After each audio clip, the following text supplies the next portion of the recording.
Hey guys, so it was brought to my attention that I had not read any of the sci-fi story in quite some time, and that this was a situation that needed to be rectified as soon as possible. So I'm going to do that now. So, to get right back to it, when last we left our heroes, Daniel had been caught snooping around in the NDC into the infamous Project 9441, which, according to a very drunken Bryan, had something to do with terrorists. So, as we return to our story, Daniel and Minami have just had a rather tense lunch. After lunch, they went up to the windmill in the park and sat with their backs against it, looking down on the verdant world below. "So," said Minami, "do you want to tell me what happened?" "Yeah," Daniel sighed. "Well, Friday night I went back to the NDC around 9. Nobody was in the office, so I got into Bryan's computer, managed to get a look at Project 9441. "And? What was in it?" Daniel held up a hand. "In a second. Suzanne King walked in on me, though, and I'm not sure how much she saw. That's why I've been a little on edge. I keep expecting the peacekeepers to come down on me like a ton of bricks."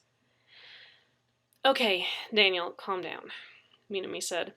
"So maybe you were looking at Bryan's private project. So what? It's not like you're gonna get killed for that. Fired, maybe, but not killed." Daniel took a deep breath. Right. I guess you're right." He chuckled a little to himself. "I guess I've kind of been blowing this out of proportion." "So what was in the file?" Minami demanded again. Daniel explained to her what he had found, and Bryan's comment about terrorists. Said Minami. "Maybe Phoenix is the name of these terrorists, although I'm not convinced that's what they are." "How come?"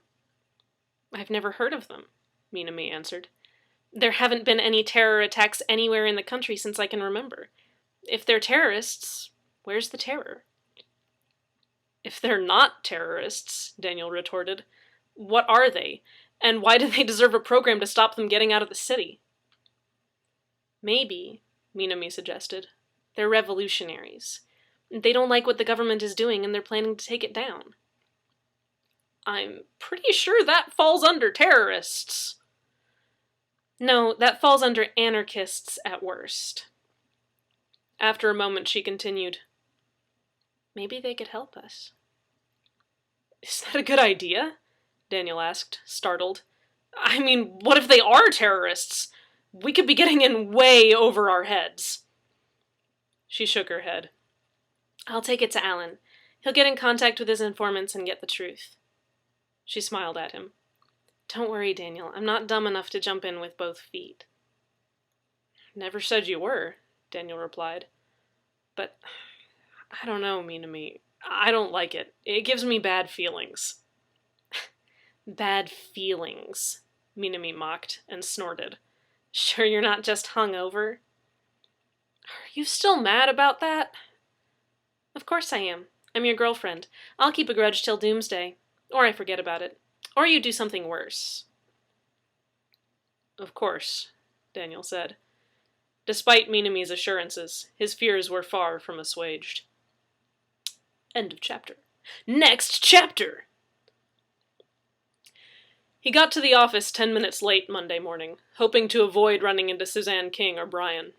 When he stepped out of the elevator, Bryan was engrossed in his work, headphones in, and Suzanne King's door was closed. Daniel crept through the maze of cubicles and settled himself in his chair, starting up his computer, the tangle of nerves at the back of his neck slowly beginning to relax. Before his seat had time to warm up beneath him, his fragile illusion of security was shattered. "Rodriguez!" Suzanne King snapped from her office. Daniel flinched. "Get in here!" Slowly, Daniel stood. Across the maze of cubicles, he saw Bryan take off an invisible hat and hold it over his heart. Daniel flipped him off and stalked to Suzanne King's office. She was standing behind her desk, arms crossed, one foot tapping on the floor. "Sit," she commanded.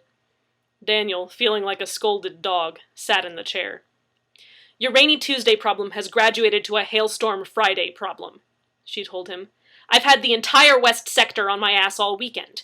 Get back down there and fix it. If I hear about this happening again, you're fired. Got it? Daniel nodded. He couldn't help but feel this was some kind of retribution for looking into Bryan's project. There was no telling how much Suzanne knew. Yes, ma'am, he said. Go. You have 1 week. Be glad you haven't been working on anything important, or it would be 1 day. Yes, ma'am, Daniel said again, and scurried out. What's going on? Bryan asked, as Daniel passed him on the way to the elevator. Back in the Tangle? I have 1 week to fix the entire regional weather system, Daniel told Bryan, an edge of panic in his voice, or I lose my job. Bryan sucked in a breath through his teeth.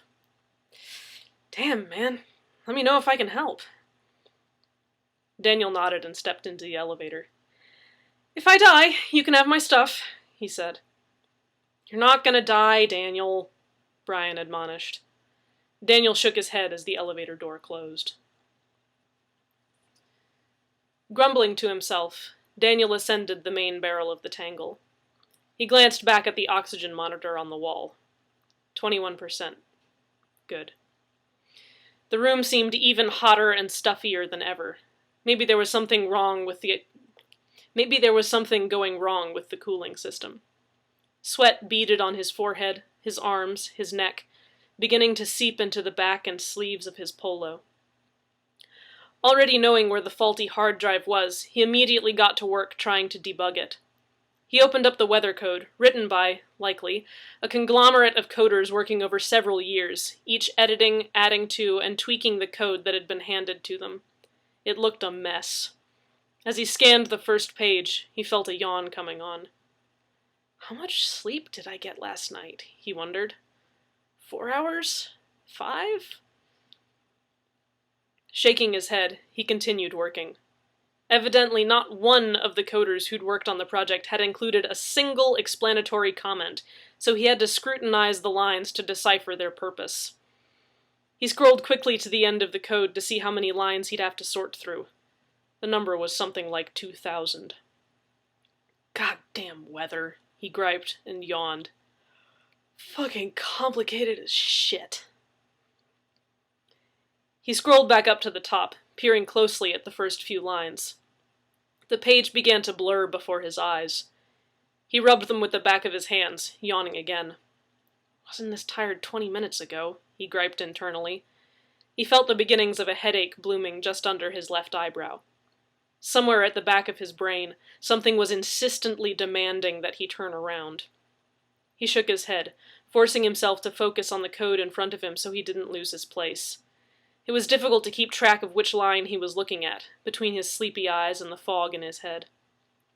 Turn around, the little voice insisted. You think I'm joking? Turn around! Nothing back there, he muttered to himself. All's not interesting. He yawned hugely, tempted to lay his head on the console keyboard and just shut his eyes for a few minutes. But Suzanne King wouldn't just fire him, she would kill him if she caught him sleeping on the job. Turn around. The voice was growing panicked. I don't know what's back there, but you need to look at it right now. Turn around! Daniel turned around, staring blearily at the far wall through the cotton ball haze that stuffed his head.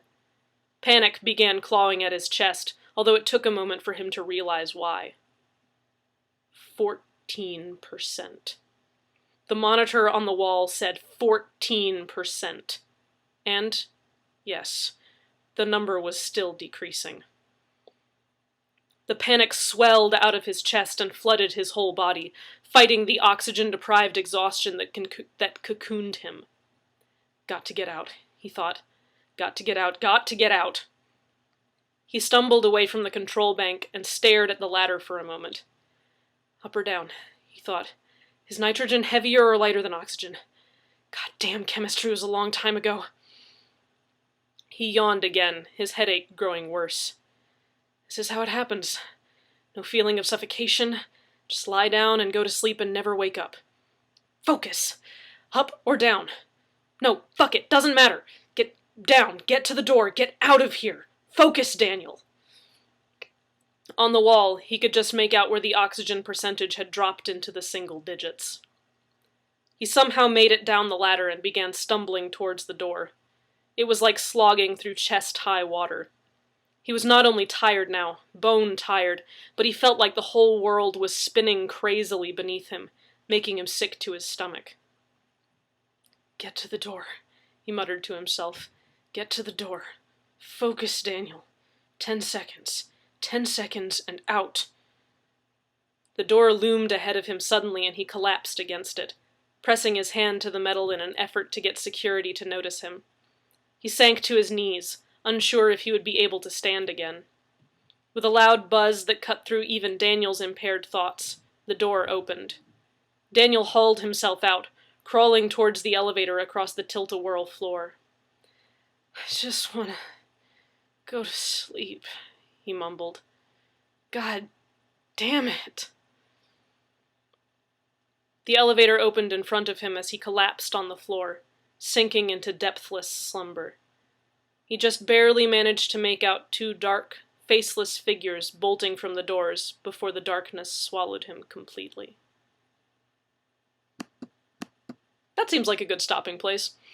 Thank you guys for listening. I'll try to do these more frequently because apparently people are really enjoying them. And I will see you guys in the next video.